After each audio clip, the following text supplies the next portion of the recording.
Sí, a més amb aquest fred. La GERC de Terrassa han organitzat aquest dijous una xocolatada popular a la plaça del Vapor Ventalló per rebre la candidata de les Joventuts d'Esquerra al Parlament de Catalunya, Gemma Lago. La candidata ha destacat que un de cada 4 joves no troba feina a Catalunya i que en part es deu a les polítiques que s'han estat fent en aquests darrers anys a la Generalitat. Fins ara, el govern de la Generalitat ens destinava polítiques d'oci i lleure. I l'oci i el lleure està molt bé, en volem, en necessitem, fins i tot m'atreviria a dir, però aquestes no són polítiques que ens permetin als joves emancipar-nos.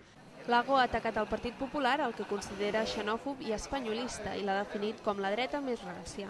Amb això ha demanat el vot el 28 de novembre perquè els populars no quedin com la tercera força política del país.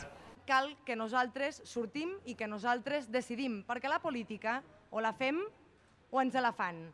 Per la seva banda, el portaveu de la GERC Terrassa, Marc Altet, ha destacat la feina feta a Terrassa per les Joventuts d'Esquerra a la ciutat, com l'skatepark o l'ampliació de l'horari de la Biblioteca Central.